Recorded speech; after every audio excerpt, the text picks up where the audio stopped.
welcome back to my channel. In today's video, I'm going to be showing you how I completely changed the look of my staircase by removing the carpet, adding stain to the steps, and changing the spindles. If you're interested, please keep watching and see.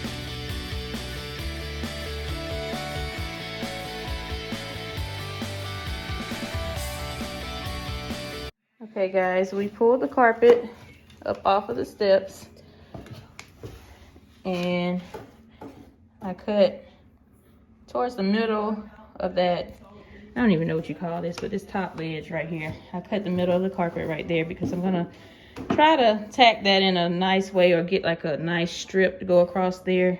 I'll probably cut some more of that carpet off, but I'll get a nice strip to go across right there where it transitions to the steps. The steps are actually in decent condition. We still have to remove all the tack strips and all the staples and nails. I ordered some more spindles and they'll be black and iron. I think they're gonna look really good. This is it. I'm actually very surprised that these are in such great condition. I was prepared to have to replace a lot of this. I thought maybe that's why they were covered with carpet, because they were in horrible condition. But maybe it was just because of the color of the floor. They thought the dark wood wouldn't really go well, but I actually love the way that looks with my LVP flooring.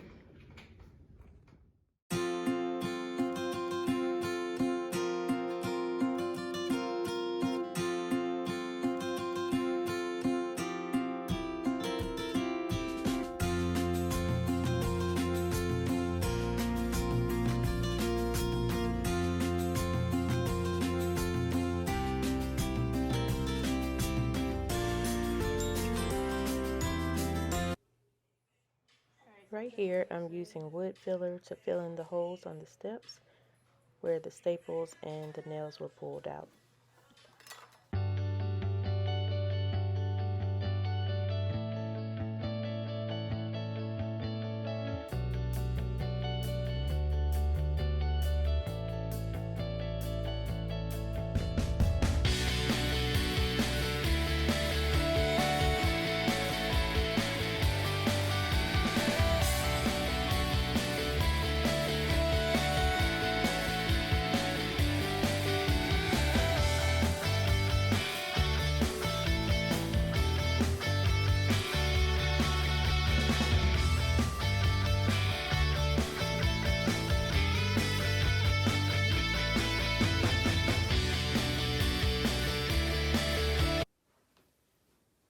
Okay guys, so I stained every other step completely, and then I started staining the middles of the opposite stairs that I didn't do yet, just because, as you can tell from the previous slide or video, the middle sections were left unfinished or unstained.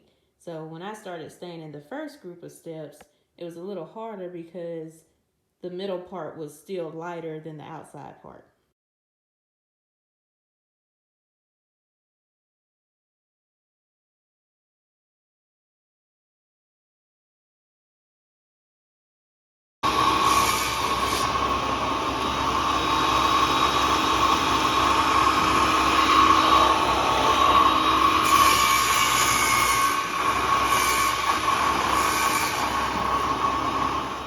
So I'm back from Lowe's and I'm gonna get back onto this staircase because I really don't like how the wood really didn't take all of the stain like I wanted it to. There's still some light spots in it. I just came back from Lowe's and this is my new handy tool. It's a paint scraper. It's gonna remove all the paint and all the stain from the steps, and I'm gonna re-sand the steps until I like see wood. I'm using the paint sander to remove all the paint and stain from the stairs.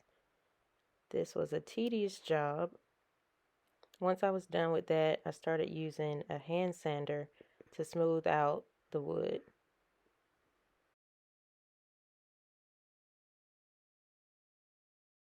Right here, I'm applying the stain in light, even coats across the wood.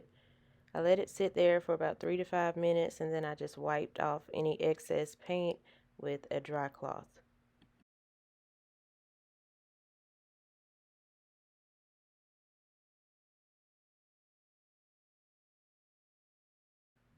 Once the stain dried, I used a clear coat called polyurethane to apply on the wood, and this just protects the wood from getting any scratches or damages, and it dries really, really fast.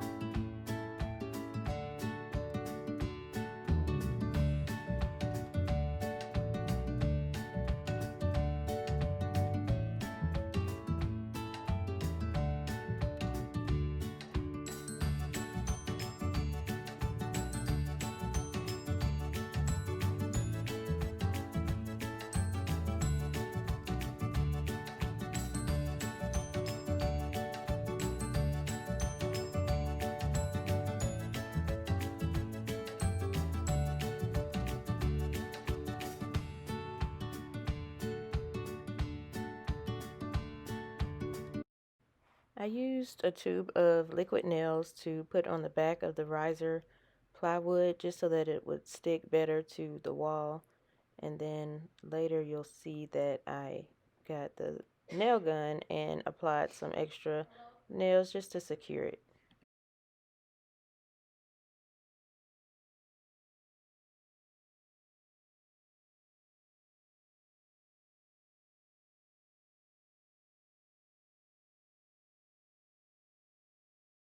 The carpet at the top of the stairs needed to be trimmed a little bit more, so I'm trimming it down.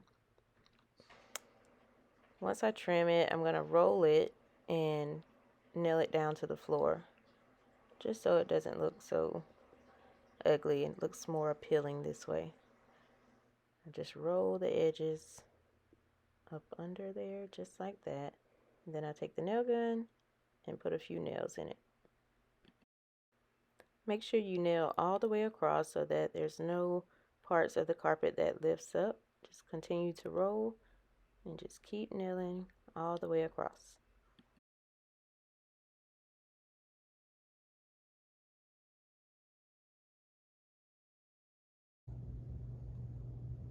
Okay, I didn't record myself installing these, but what I did was put one in every other hole on the handrail, just because if I put one in each hole, it would just look way too busy for me, and I like the way this looked better.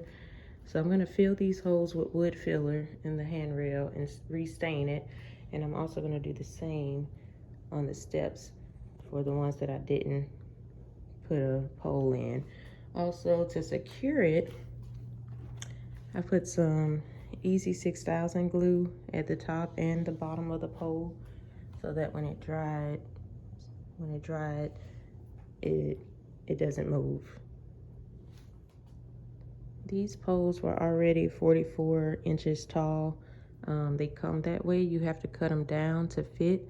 So I cut each one down, and they were not the same for every single one. I think they were between 35 and 38 inches that I had to cut these to make them fit in each hole.